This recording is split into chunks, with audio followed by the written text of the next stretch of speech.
Daniel Radcliffe and Rupert Grint made their big screen debuts together as Hogwarts best mates Harry Potter and Ron Weasley. Daniel went on to star in the Australian coming-of-age film December Boys, did some extra work in comedy with Ricky Gervais and won Best Actor for his stage performance in Equus.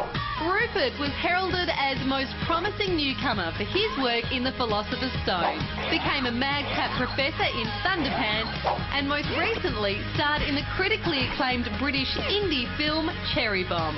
Now these two young stars are weaving their magic once again as they reprise their roles in the eagerly awaited Harry Potter and the Half-Blood Prince. Times like these, dark times, it can bring people together. Take my hand. They can tear them apart. These are mad times we live in, mad! You're anything I imagined. You're the chosen one, Harry. You have to realize who you are. Without you, we leave the fate of our world to chance. You must not fail. Fight back, you coward! Fight back! It's over. Earlier in the week, ROVE travelled all the way to London to chat one-on-one with Daniel and Rupert on the Harry Potter set. Come on, because this is like your set, isn't it? Well, kind of. You know this is all fake, don't you? Just so you know. Yeah, and for the viewers as well, for any children watching, do we want to disillusion them immediately? Well, because I got a little bit excited because I've come in, I've just gone, oh my god, it's like properly Dumbledore's office. Yeah. And like I've noticed there's a sorting hat up there and all that sort of stuff. Up there. It is pretty amazing. So how's it going? Because you're currently shooting, let's see, the last book, but as two movies. As two movies, but we're shooting it in one go. So we're on day, I believe we're on day 84 of 247 days today. So is it feeling like the end for you guys now?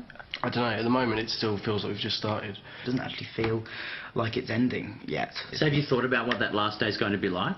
I have thought about it. I mean, I think it'll be quite sad and quite kind of, you know, be very emotional. Because it's been like half my life.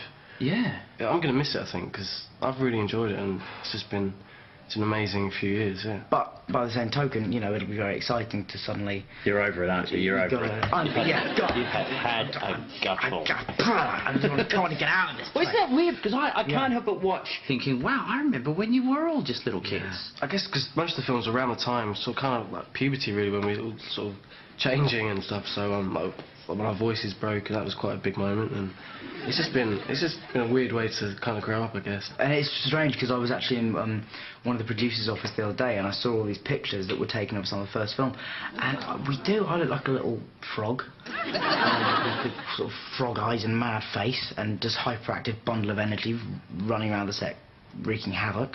In fact, in that respect, actually, not a huge amount has changed.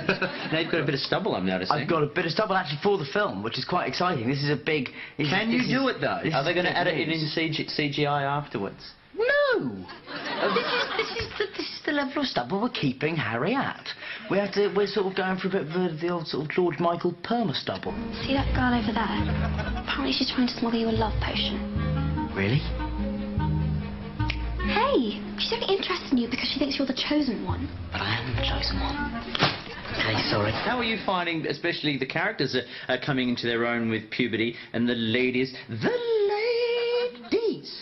How is that reflecting on screen as well as off, Radcliffe?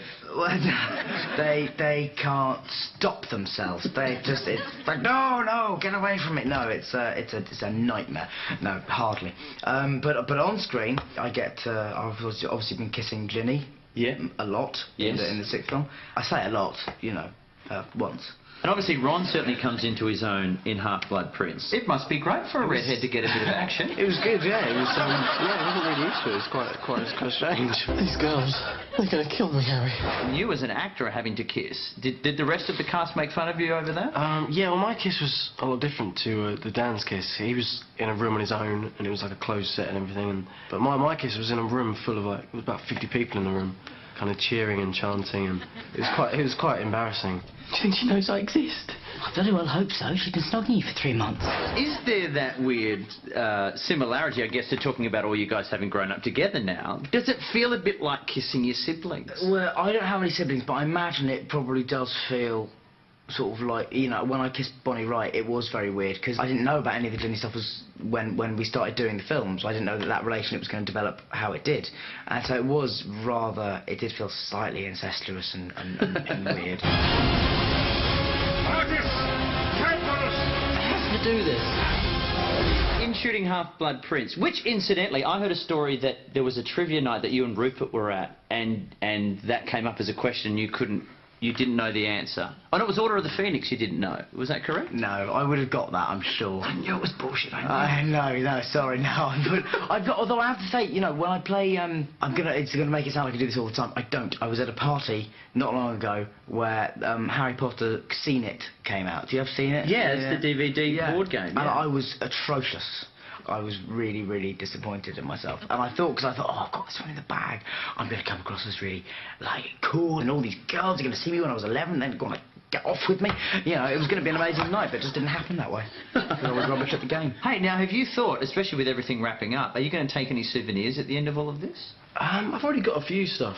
I've got like a piece of, remember the chess scene in the first one? There was like I've got a piece of that. I've got a tie from last year. Look, I'm looking around here and there's like bronzed phoenixes, there's people's memories in small vials, and you've got a tie. That doesn't seem fair. Do you want to take something now? Sorry. I don't even know what that is, and I have no power, but there you go. Good choice. You've earned that. I'll put it back now. Not for you any purposes. But there you go. You can have it later. Do you know, I was excited to discover that half these books are not magical spells whatsoever. Do you rifle through these things? Yeah, you do. Unforgivable curses. Let's do something evil. And what is it? It is, in fact, it's a friggin' yellow pages. Yes, the yellow pages. In my life, I've seen things that are truly horrific. Now I know you will see worse. Are you going to do more acting outside of Harry Potter when it all finishes up? Bloody hope so. It'll be weird for you acting without glasses on. It will, but I'm just going to have it written into my contract that any character I play has to have glasses, or at the very least a monocle. You don't hear monocle references enough. I don't hear. All right. Phone book at the helm. The all-important Final Five with Daniel and Rupert after the break. Stick us around, Ian!